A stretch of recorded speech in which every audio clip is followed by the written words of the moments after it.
Hi, my name is Melanie Lynch, and I am the founder, CEO, and creative director of Herstory. I want to wish all the mothers around the world happy Mother's Day, although I know it's specifically the day we celebrate in Ireland and across Europe.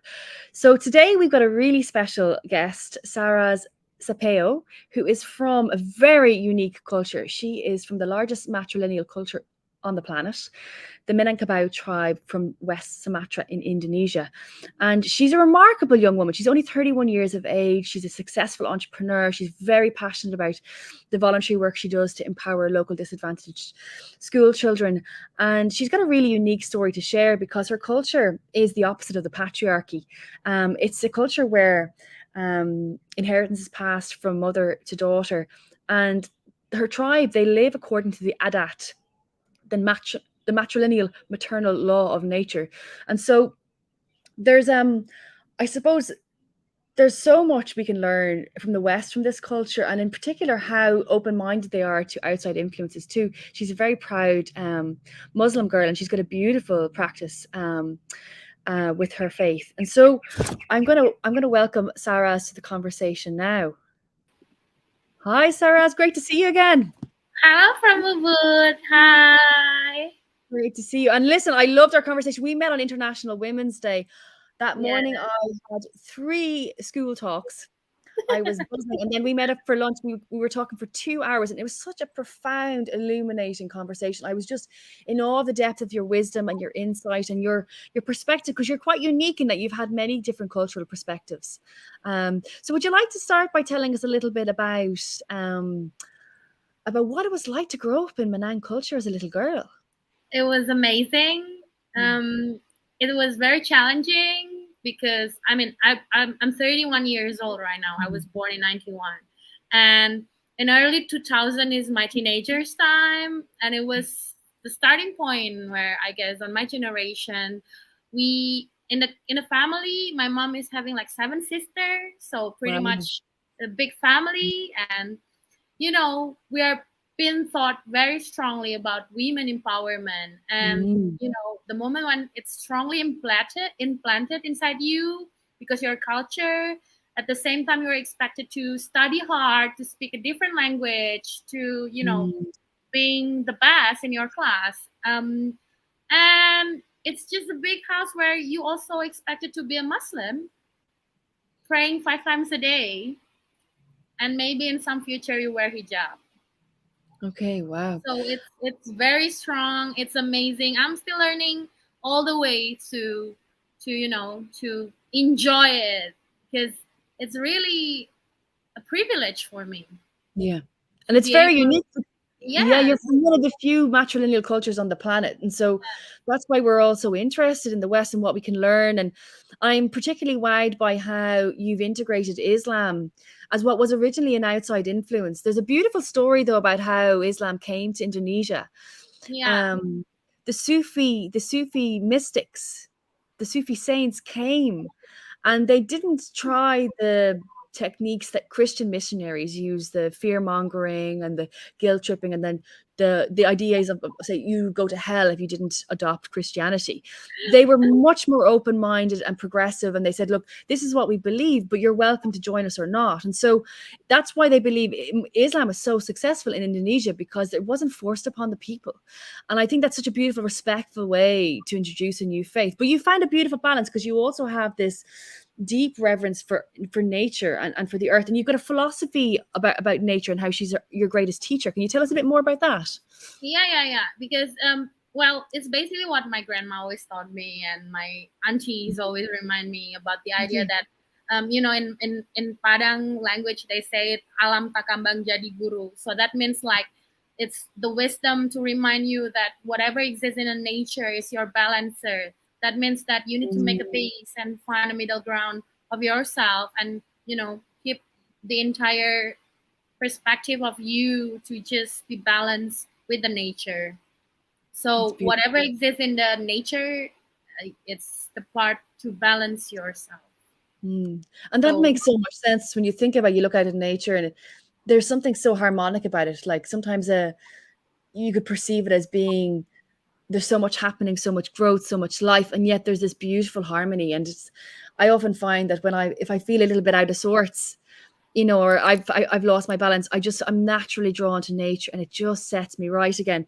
And I remember reading the beautiful work of Rian Eisler, who is a world famous social systems scientist, historian, and cultural transformation theorist, who's had a big influence on Herstory, and she's a big fan of your culture, by the way. And so I was studying her course, and she talked about how the Minangkabau tribe specifically focus on the nurturing, mothering, harmonizing aspects of nature, not the predator prey dynamics that you could say maybe have influenced patriarchal systems and structures, but you specifically choose, and it's an active choice to focus on the nurturing aspect. And I just think, wow, isn't that just an amazing process to go through? And for Western cultures to go, well, wait a second here, what are the philosophies we're choosing and why? And can we take a different perspective? It's really interesting. Mm. Well, I think related to a nurturing idea and as a woman itself, I think it's a very much beautiful because Mm. if you know that Indonesia is a very big country, like It is huge. yeah, it's divided into different islands, and specifically, um, of course, because we are in a moment where it's developing at the moment, so Mm. the chance between one island to another to grow, it's quite different one to another. And specifically when you are coming from Minang as a Mm. girl, especially the idea to evolving and to, you know, be Beyonce, like run the world for I love that quote. to begin with, is just very prominent, especially as years goes by. And in addition between how does it affecting me per se as a human with a nature concept that my grandmas, my aunties, my moms trying to implant inside me. I think it's very much challenging to Yeah. begin with, but it's also a process of living. I think because I have a privilege, so Mm. I think I'm very humbled about that. As Mm. years goes by, I still learning. Also, I'm still learning right now to understand not just me as a person, as a Minang representative, but me also as a girl that has desire to, you know, grow up and do things that I like, regardless people think no, it's not good for you, no, it's not sweet for you. It doesn't necessarily mean that I'm trying to crumble down and break down everything, but I was just trying to stay true about what I like. And that's where my culture and all this nurture wisdom came together Mm. and blending inside me. I That's think fascinating. I Mm. think that's what very much strong aspect about being a Minang girl, especially right Mm. now. You are, I mean, I was taught to be able to be independent. At the same time, I was taught to also take care about my family. Okay. So, all that elements are just sounds heavy, Mm. but as time goes by, I learn. And the ideal concept of living is depends on what you believe and what you want to do, right? So And what's that's ideal all. for me might not be ideal for you, and that's where it's pretty much strongly, you know implanted. So the idea of Yeah. nurture, the idea of growing, the idea of being Minang is pretty much contradictory at the same time. I was struggling so much to, make everybody happy, but then I realized you need to make yourself happy first before you Yeah. can make everybody happy, and you cannot please everyone, okay?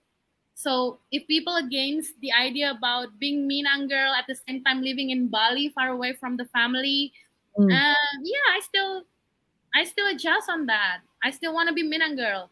I still want to be a Muslim. I'm an Islam girl. Regardless, I don't wear hijab, Yeah. and it's my personal choice.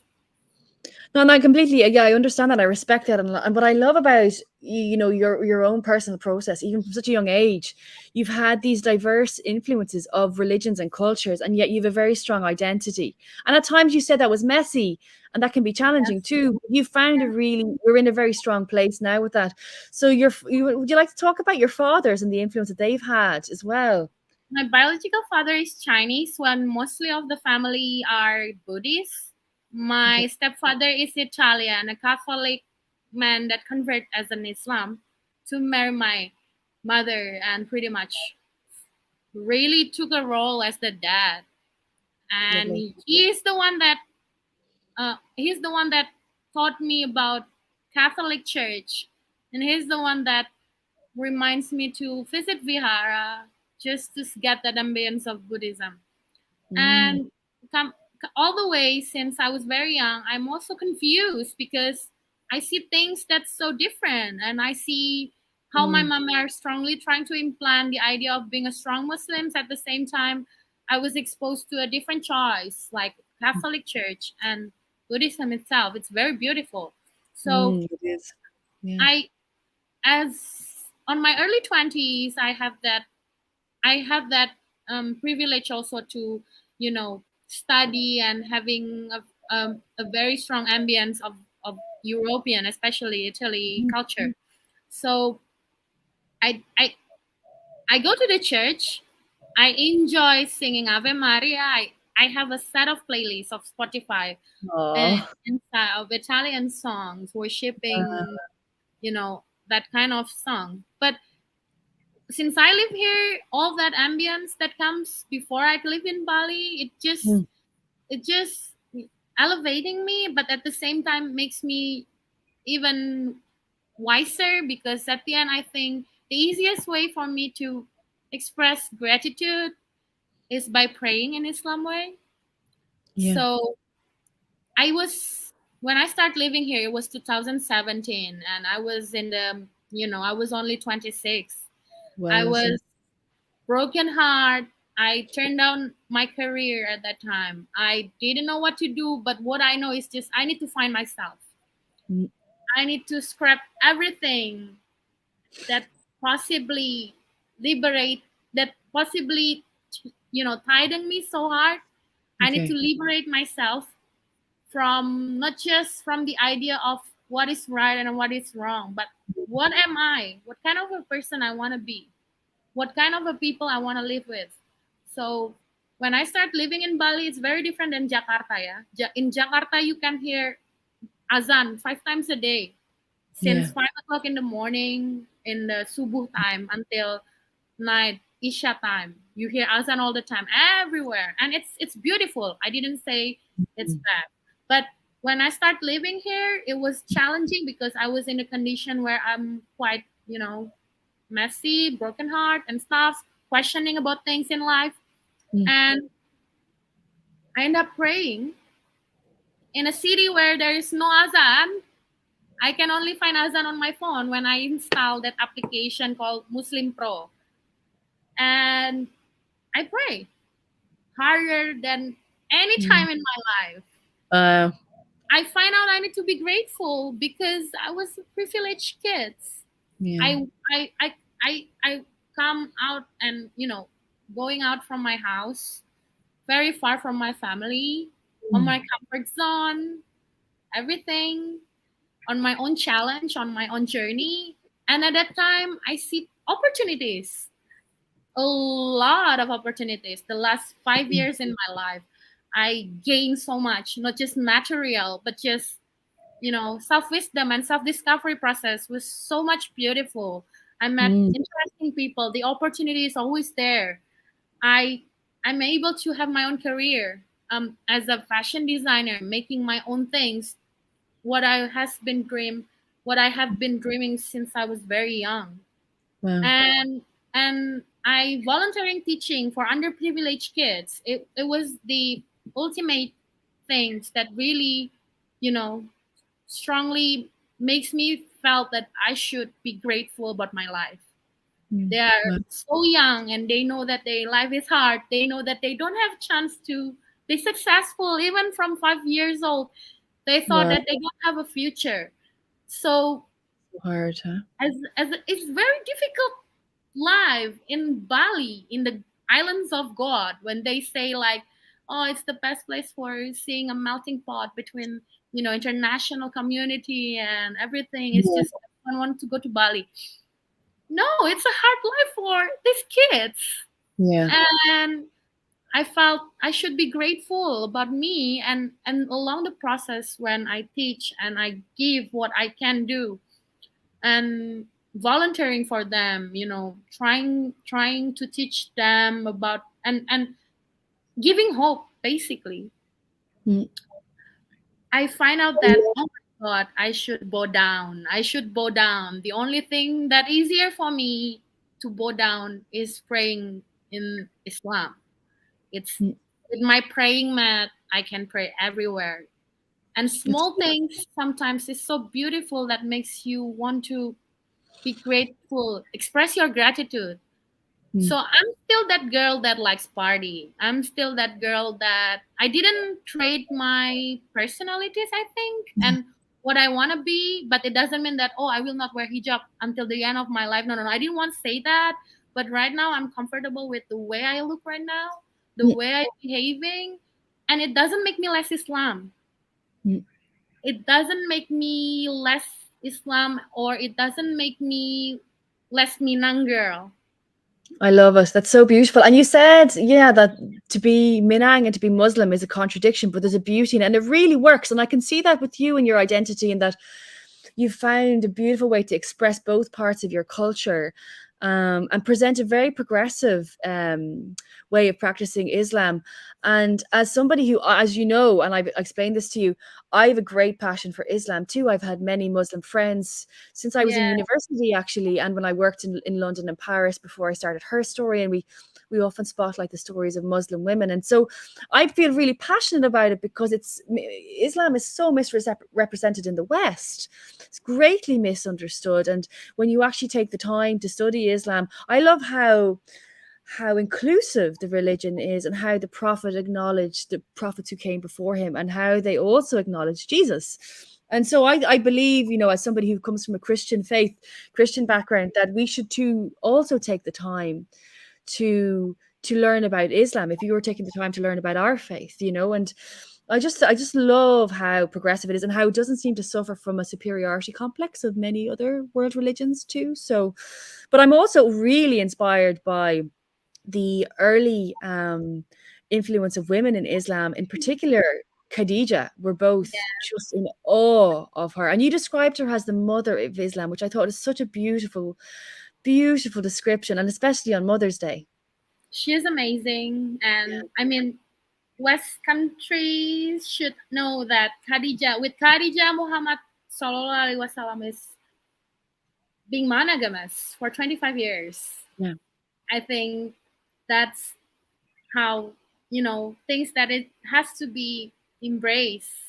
Mm. Because mostly if you are talking about women, Muhammad, or you talk about marriage in Islam, it's always like, oh, but your religion allows polygamy, or prophet Mm. doing polygamy. Well, with Hadija, it was 25 years straight with her only.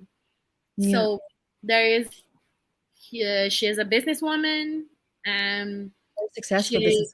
she is very successful. But with Muhammad, they are forming a very good teamwork during Yeah. that time. So As beautiful. what I learned, um, I Mm. I think it was a very nice love story.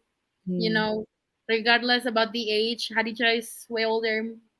Hadija was 40 at the time. Muhammad was only 25, if I'm not Yeah. mistaken, It's when they beautiful. start marrying in a relationship, in a marriage relationship. And it Mm. takes a few times for Hadija to make sure that she wants to ask Muhammad to be her husband. So, Mm. in particularly, it's a very beautiful, and I think personally, yeah, nothing about um, what people say, but personally, I Mm. think um, there are so many things that you can see on their love story between Muhammad and Hadija. It's not just about teamwork, or it's not just about business. It's not Mm. just about there as a partners or as a lover. But it was Hadija was the first woman that also committed to be an Islam. Yeah. The It's just first women that say that she will be committed as an Islam person, receiving that chapter mm. that Muhammad brought along the way. So yeah, I mean, in real world, imagining when nobody's believing you at a time, and then there's always this one girl that, the person that being with you, and Mm. just go all along the way with the journey. And it's not easy at that time, right? If you are studying in Quran, it was very tough position and condition as well for Muhammad, in my Mm. perspective, right? So I Okay. think it's seeing that kind of love story, and I Mm. think they were not just a lover or business partner, but they're friends. I think, I mean, of course, every relationship is not perfect, and you cannot expect to have a relationship like Muhammad and Khadija. It's only one, but you can learn from that relationship. I think Mm. that was makes me, pretty much trying to understand about that. That sometimes when you are met somebody, it was just a matter on how much you want to go fight together with that person and having a Mm. life. And Muhammad was grieving when Khadija died. Yeah. It's a long time of grieving, right? Mm. And even until he met Aisha, who's the youngest wife. And Aisha said that Aisha is also very Mm. jealous with Khadija. But then, yeah, I mean, in all of these iconic Muslim women that I learned since I was studying in school, Mm. they are potentially very strong at that time. Even Fatima. Fatima is Oh, I'm the big Fatima too. Yeah. daughter Mm. of Muhammad, and she is the one that take care of Muhammad very well. You know, Yeah. so the most iconic Muslim women in Mm. Quran is actually having a very strong personality, Yeah. and it's very beautiful It's for very me. beautiful. Yeah, Yeah, and I find them so inspirational too, and I love how that strength has emerged as well in the Minang culture. What the women are so strong. And would you like to talk a little bit about then the roles of the men and the women, because somebody could misunderstand matrilineal yeah, as being matriarchal, and there's been a lot of debate about this. It's not yeah, really about one sex ruling over another sex. There doesn't. I'm not perceiving it as domination per se. That you have very distinct roles, and there's a harmony and partnership in yes. those roles more than a domination system. So it'd be lovely to get more of a feel for the roles of the men and the women. I Mm. think as year goes by, there's so many articles featured about Minang heritage, right? About the idea, but I think there's also some parts that needs to be clarified. Like the notion should not be like women rule man. Instead of it, it has to be that women has this outlet to embrace themselves, to be equal as a woman, because they are installed, the role has been installed, to be contributive in the social situation. Like, you know it's very much beautiful for me, because Mm. it was an equal positions that created in your social situations, Mm. where there's a role that you call bunda kandung, for example. It was the wisdom motherly figure that has an authority to decide towards any decisions that might establish by Nini Mama. It's basically the head of tribe, you know. Okay. So the head of tribe is still a man, but on the top of it there is an elder figure of a woman, what we call Okay. Bunda Kandung, is Ah, basically trying to accommodate that, and they are trying to create that certain, balance situations or decisions towards whatever happens in the village, for examples.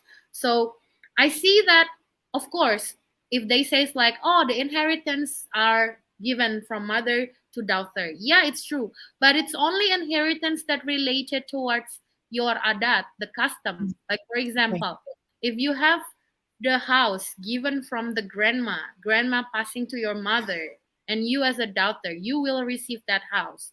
But Okay. inside the house, if you are building some farm with a cow, and the farm makes lots of money, and if you're in your house there is your brothers, you need to divide that cow instead of the house, to be, distributed equally. Okay. Like it's called inheritance that given from your parents, Yeah. right?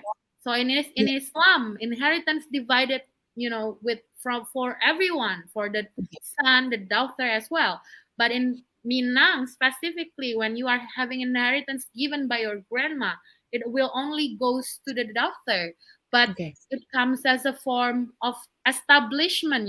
It's like let's say it's a safety net, because if the cow of a farm, or if a rice field becoming, split equally, then at least this girl have this safety net, having the house to Mm. stay, you know so that's what happened in the culture, and it's what happened inside the tribes.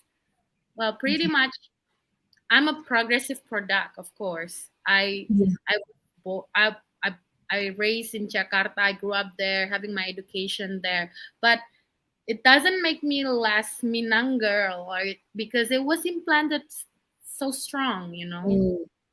That's amazing. and that's just the beauty of it. Yeah. Okay.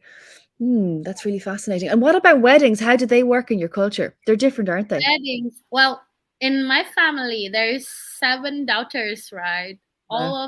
All of the guys are living in the girl's house. Okay.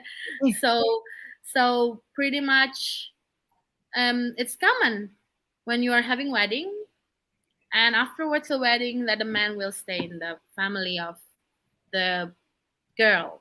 But of course, nowadays things, progressing, it doesn't seem as a necessity to some family. But in my family, apparently it's happened that strong. So Wow. all the guys are just pretty much embrace that. That's really interesting. And then you also explained to me about how the women have a role very much at home in the community, but it's part of the man's role to actually travel and to create new business opportunities. That's it's quite interesting. You do have these very distinct roles. And Um, they say they call it marantau for a man, that they okay. are expected to go to the other city and make a business. And but at the same time, nowadays I see this as a part of how my culture progressing, right? But nowadays, as a girl, that also marantau is feasible for a Okay. Minang girl. So me, And I'm you doing tried? this. I'm doing marantau Oh, things, right? good on And of course, when it you. starts, that all my Yeah. family are questioning my decisions. Okay. They were like questioning the ideas. Oh my God, Bali is different island, and the ambience are very Western. Mm, They were afraid that I will lose my identity. They were okay. afraid that I'm losing my integrity. I mean, it's normal in a strong culture, family background. I think that will always happen, especially when the only daughter are just decide to go to the different island and having her life alone. But as years Mm, goes by, right now I'm also trying to trying to express to my family that I will be responsible enough for my choice. And I yeah. think it's not just because I'm a Minang girl, but I do believe there are so many girls outside there that having also that problems to, and to make sure to just to make your family believe in you and your life decisions. Beautiful. Whoever that listening to these words, right now, I think if you really have that idea as a girl, you want to go, you want to have your life, as long as you're responsible to what you choose, and as long Mm. as you are doing your own mathematical calculation, we are Yeah. smart. Okay, so if you want to leave a house, if you want to have a good life, and you think you can aim high about that, then go for it, girl. You are the boss. That's amazing. And like it's literally Yes. written across her t-shirt, girl, you are the Yeah. boss. Well said. And isn't that I thought it was very interesting the point, which is very much mirrors what you've just said. The anthropologist, um, Peggy Rees Sanday, she has lived with the Minangkabau tribe for many years and really fascinated, studied your culture in depth. And she said actually that the strength of your tribe lies in its innate flexibility and adaptability to the changing world, and how instead of fighting against external influences, you've accommodated a number of different influences, including Islam, because originally you were an animist, nature worshipping culture.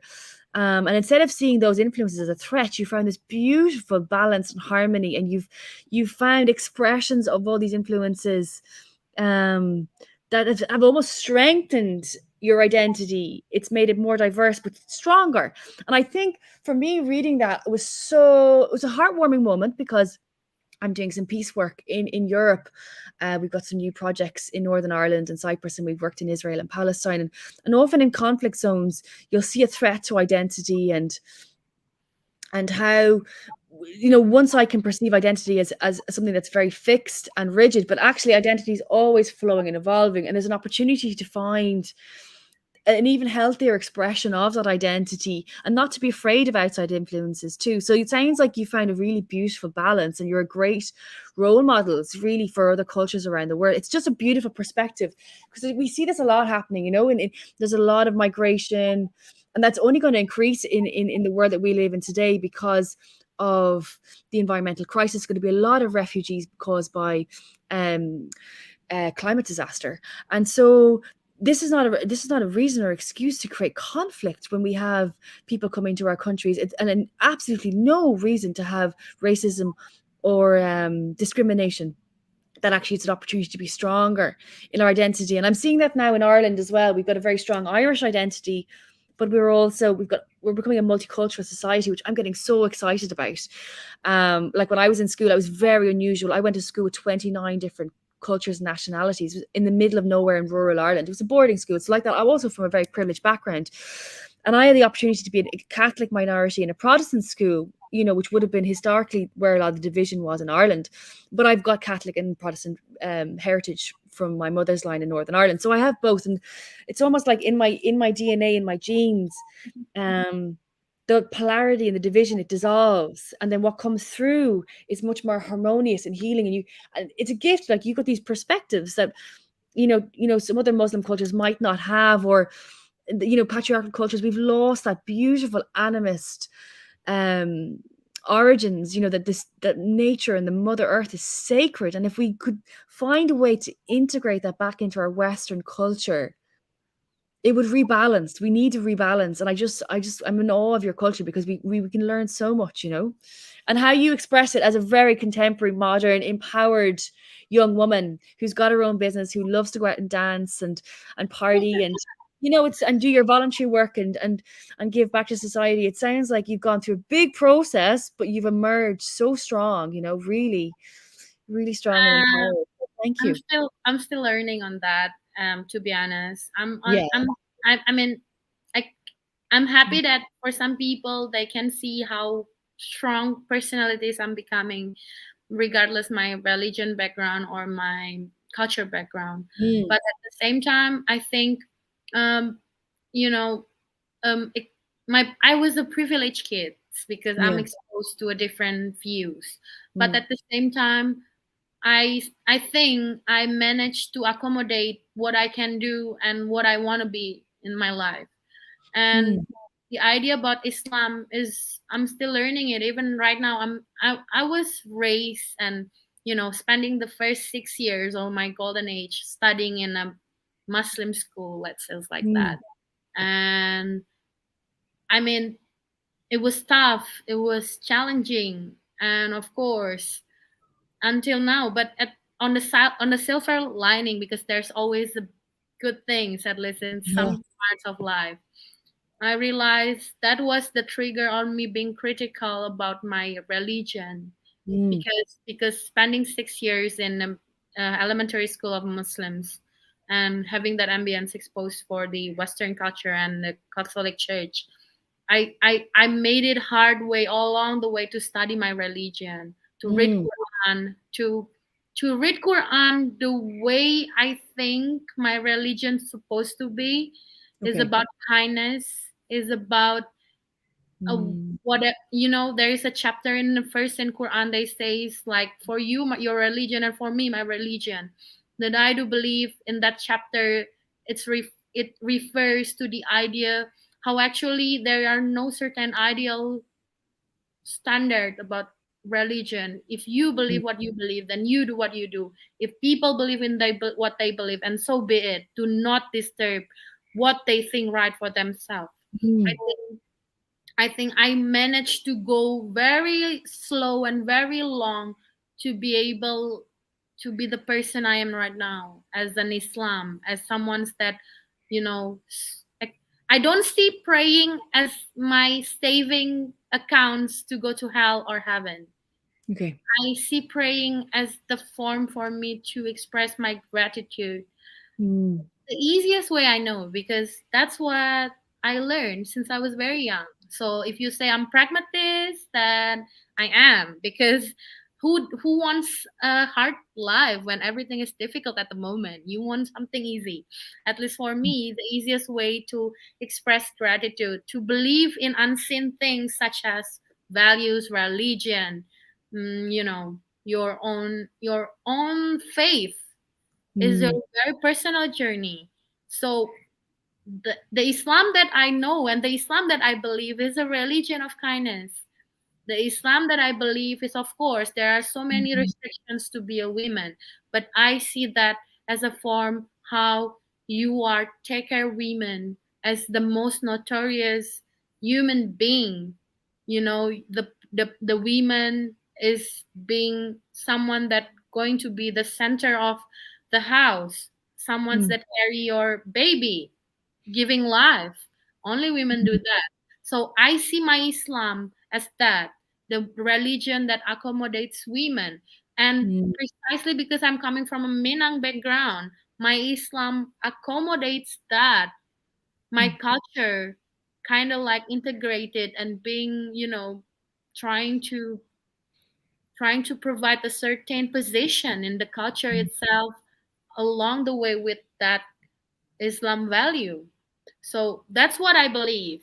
I mean, if people think about Islam as, I don't know how Western media depicted Islam, but Mm. as what our conversation, I think it's very much, quite tough the way they're presenting Islam. But regardless of whatever it is, I Mm. am a person that believes that my religion is portraying kindness. So if you want to know about that, I think all religion portray kindness, but specifically in Islam, it's so beautiful. Even Mm. the first, So beautiful. even the first, surah we call it. The Mm. first one is about Al-Baqarah. It's female call. How on earth you are reading the first chapter of Al-Quran? It's about a female call. But then along the way, Islam is very harmonious because you need Mm. to really read it again and again and again to finally understand what you think suitable for you, what Mm. you want to believe. Of course, people will be questioning a lot with me, like the idea, oh my God, this girl is like having this liberal life in Bali, having fun, But it's my religion doesn't have to do with my lifestyle. Mm. I Yeah. think people need to be able to differentiate that. Mm. But my religion had to do with my attitude. My religion makes me, you know, a person I am that full of a kindness, full of the idea Mm. to be nice. And I'm still learning. I mean, we all learning. And we always learn. And if we Yeah. stop learning, it will be boring, you know. But it sounds like you've got a beautiful guiding force in the Quran and the teachings of the Prophet and the wisdom and guidance of Khadija and Fatima. And it's so beautiful to hear a young Muslim woman speak so passionately about her faith. You know, I think it's so inspirational for young Muslim women around the world and in the West too, because we don't hear these stories. And yeah, I would say that the Western media's portrayal of Islam is inaccurate, and unfortunately, it's often tangled up with the terrorist actions of ISIS, who've given Islam a bad name, you know. And so, I think it's very important that we have these conversations, and that's why we do events like this today. Because she, as you said so beautifully, she's the mother of Islam, and it's a really beautiful story. So that's amazing. And listen, another question I have for you, I'd love to know is is modernization affecting the Minangkabau culture? Like, how does technology affect your culture? Hmm. Well, You know, when you are building a house, that they say that the solid foundation is to be the strongest one. I Okay. think, of course, currently we're facing a lot of, you know, influence from technology, Western media. But for me as a person, I'm quite optimistic about that because, you know, me as a person, I think, um, I wherever I am living right now, I cannot attach myself, disattach myself from my identity as a Minang, as a Muslim Yeah. per se. But of course, it will affect. Of course, there is some, some worried in the family. Like, for Mm, example, whether or not you are able to understand or speak the language or acting mm, like one proper Minang girl. But I think wherever you are, people always have choice and people will always learn. So at the same mm. time that there is a Makes sense. worry, slightly a worry, but I think when you are believing what you believe and you know that that's the identity that you need to preserve for the Mm, sake of yourself, not the for sake of other people, but for yourself, for yeah. you to be able to be attached of your homeland or wherever you come from. And I think that's the doubt still there, of course, but I don't think that suddenly, oh, we're going to lose all that, you know, passion about our culture. No, I don't think that will Mm, happen. But of course, slightly with the technology, you need to be careful and you need to also presenting the mm. best out of the best because things evolving everywhere. Changing is normal. And Okay. fast. That's a Yeah. really important actually. Change is absolutely normal. It's one of the few constants in the human experience. And security is somewhat of an illusion as well, you know. And you live actually also within your culture, you live with uncertainty in that you experience earthquakes and volcanic eruptions Yeah. frequently. And so, and you, when you live with that level of uncertainty too, it's so important to have that strong faith and that sense of resilience and adaptability, that knowing no matter what, you can adapt and evolve with the circumstances and respond to those circumstances. And maybe that's one of the has always been one of the inspiring parts of your culture, is it's that adaptability, that flexibility, and that openness as well, that we can all learn from each other. um it's so important for the times that we live in. There's I just look at the world today, and there's just so much unnecessary division and too much anger, and you go, really, like, when it that's why it's so beautiful, because you're seeing a woman's approach to culture, and a matrilineal tribal approach to culture, and how you didn't see Islam as a threat to your culture, and you still have preserved the original animist, nature loving elements of your culture, and it's all the stronger for both influences. And so, and that you have this very healthy attitude as well towards technology and modernization, and that's fundamental. If we can find a way to make technology work Yeah. for our cultures, it can be used for so much good. I know we can overdo it, and it can do harm as well. And it's similar actually to conversations I've had with Daisy, who I hope you'll get to meet her someday. She's a visionary young education activist from Borneo, and I got Oh, to spend some time with her and her family in Borneo, and we visited many different villages up the Great Pawan River in West Borneo, in the rainforest there. And like that, she says modernization is a threat to her culture. She's seeing that for the first time, the young people are becoming selfish because they don't want to share their smartphone with the other kids. But she said, if you can use the technology for good, it can do so much to help actually preserve her culture too. So it's finding that balance and that harmony, and not to see it as a threat, but to be very aware. And I think the challenge what Daisy was explaining is just the rate of change, how fast it is, and keeping up with that.